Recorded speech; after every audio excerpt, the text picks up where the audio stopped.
ಜ್ಯೋತಿಷಿ ಮಾತನ್ನ ನಂಬಿ ತಾಯಿಯ ಜೀವ ಪಡೆದ ಮಗಳು, ಅಳಿಯ ಮಗಳು ಸೇರಿ ದಿಂಬಿನಿಂದ ಉಸಿರುಗಟ್ಟಿಸಿ ಕೊಲೆ ಮಾಡಿದ್ರು.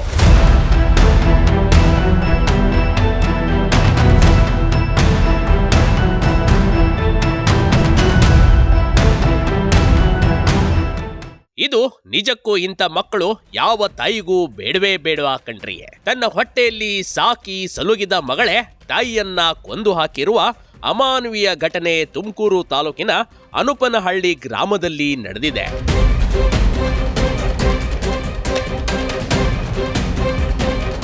ಅಂದಹಾಗೆ ಈ ಫೋಟೋದಲ್ಲಿ ಕಾಣ್ತಿರುವ ಸುಬ್ನಾಥ್ ಗಿತ್ತಿ ಸುಚಿತ್ರಾ ಕಣ್ರಿ. ಕೇವಲ 33 ವರ್ಷ ಅಷ್ಟೇ.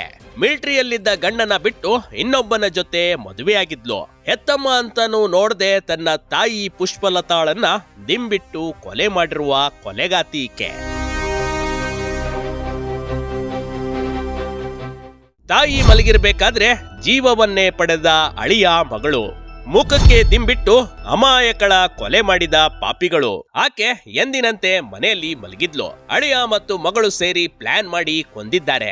ಯಾರಿಗೂ ಅನುಮಾನ ಬಾರದಿರ್ಲಿ ಅಂತ ಮುಖಕ್ಕೆ ದಿಂಬಿಟ್ಟು ಉಸಿರುಗಟ್ಟಿಸಿ ಹೆತ್ತ ಮಗಳೇ ತಾಯಿಯ ಉಸಿರು ನಿಲ್ಲಿಸಿದ್ಲು.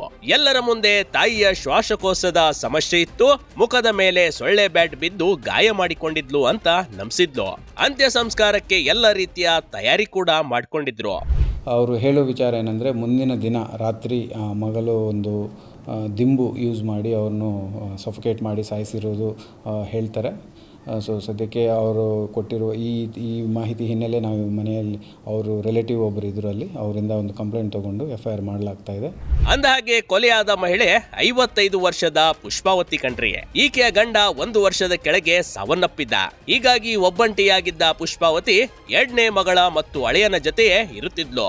ಸುಚಿತ್ರಾಗೆ ಜ್ಯೋತಿಷಿ ಬಳಿ ಕೇಳೋಕೆ ಹೋಗಿದ್ಲಂತೆ. ಆಗ ನಿಮ್ಮ ತಂದೆಯನ್ನ ನಿಮ್ಮ ತಾಯಿಯೇ ಮಾಟ ಮಾಡಿಸಿ ಕೊಂದಿದ್ದಾರೆಂದು ಹೇಳಿದ್ನಂತೆ. ಆ ಕೋಪಕ್ಕೆ ಸುಚಿತ್ರಾ ಸ್ವಂತ ತಾಯಿಯನ್ನೇ ದಿಂಬಿಟ್ಟು ಕೊಂದೇ ಬಿಟ್ಟಿದ್ಲು.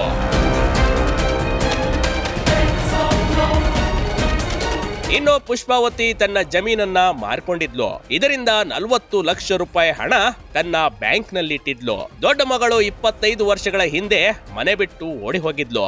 ಇನ್ನು 2ನೇ ಮಗಳು ಮತ್ತು ಅಳಿಯನ ಜೊತೆ ಈಕೆ ಇರೋಕೆ ಆರಂಭಿಸಿದ್ಲು. 2ನೇ ಮಗಳ ಮೊದಲ ಗಂಡ ಬಿಟ್ಟು ಹೋಗಿದ್ದ. ಹೀಗಾಗಿ ಸುಚಿತ್ರಾಗೆ ಪರಿಚಯವಿದ್ದ ಸುರೇಶ್ ಜೊತೆ ಮದುವೆ ಕೂಡ ಮಾಡಿಕೊಡ್ಲಾಗಿತ್ತು. ಆದ್ರೆ ಮೊದಲು ಚೆನ್ನಾಗೇ ಇದ್ದ ಗಂಡ ಹೆಂಡತಿ ಹೆತ್ತಮ್ಮಳ ಕೊಲೆಗೆ ಸಂಚು ರೂಪಿಸಿದ್ರು. ತನ್ನ ಗಂಡನ ಸಹಾಯ ಪಡೆದು ಇಬ್ರು ಸೇರಿ ಪುಷ್ಪಾವತಿಯ ಉಸಿರು ನಿಲ್ಲಿಸ್ಬಿಟ್ಟಿದ್ರು ಕಣ್ರಿ. ತರಾತುರಿಯಲ್ಲಿ ಪುಷ್ಪಾವತಿ ಗಂಡನ ಸಮಾಧಿಯ ಪಕ್ಕದಲ್ಲೇ ಸಮಾಧಿ ಮಾಡಲು ಎಲ್ಲಾ ಪ್ಲಾನ್ ಮಾಡಿಕೊಂಡಿದ್ರು ಅಂತೆ. ಪುಷ್ಪಾನ್ ಅವರು ಮೃತಪಟ್ಟಿದ್ದಾರೆ. ಅವರು ಸಂಶಯಾಸ್ಪದ ಸ್ಥಿತಿಯಲ್ಲಿ ಮೃತಪಟ್ಟಿರೋದು ಕಂಡು ಬರ್ತಾ ಇದೆ ಅಂತ ಊರವರು ನಮಗೆ ಒಂದು ಮಾಹಿತಿ ತಿಳಿಸ್ತಾರೆ. ಇಮಿಡಿಯೇಟ್ ಆಗಿ ಪೊಲೀಸರು ಸ್ಪಾಟ್ಗೆ ಹೋಗಿ ನೋಡಿದ ತಕ್ಷಣ ಅಲ್ಲಿ ಒಂದು 55 ವರ್ಷ ಲೇಡಿ ಬಾಡಿ ಇರುತ್ತೆ ಮನೆಯಲ್ಲಿ. ಅವರು ನ್ಯಾಚುರಲ್ ಡೆತ್ ಅಂತ ತೋರಿಸಿ ಮಣ್ಣು ಮಾಡೋಕ್ಕೆ ಹೊರಟಿರ್ತಾರೆ ಮನೆಯಲ್ಲಿರೋರು. ಜನರಲ್ಲಿ ಕಾಡಿತ್ತು ಸಾವಿನ ಅನುಮಾನ. ಪೊಲೀಸರನ್ನ ಕರೆಸಿ ತನಿಖೆಗೆ ಆಗ್ರಹ.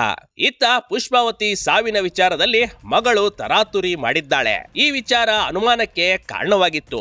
ಅಲ್ಲದೆ ಚೆನ್ನಾಗಿ ಇದ್ದ ಪುಷ್ಪಾವತಿ ದಿಢೀರಂತ ಸತ್ತಿದ್ದೇಗೆ, ಅವಳ ಮುಖದ ಮೇಲೆ ಇದೆಂತ ಕಲೆಗಳು ಎಂಬ ಶಂಕೆ ಜನರಲ್ಲಿ ಕಾಡಿತ್ತು.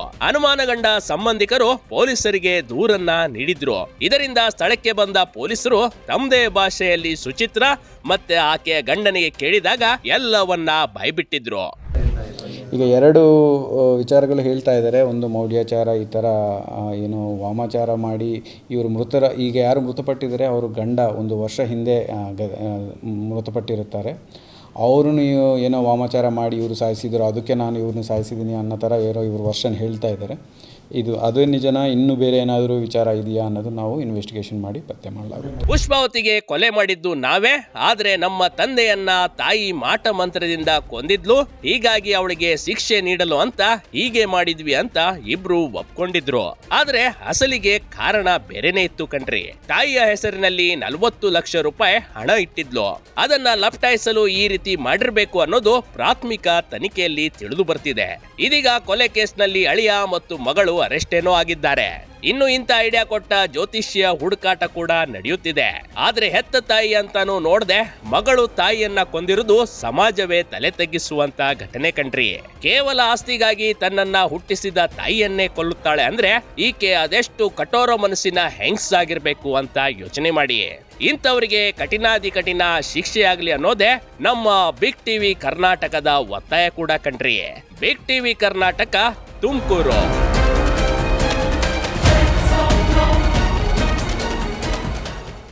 ಬಿಗ್ ಟಿವಿ ಕರ್ನಾಟಕ ಯೂಟ್ಯೂಬ್ ಚಾನೆಲ್ಗೆ ಈಗಲೇ ಸಬ್ಸ್ಕ್ರೈಬ್ ಮಾಡಿ. ಧನ್ಯವಾದಗಳು.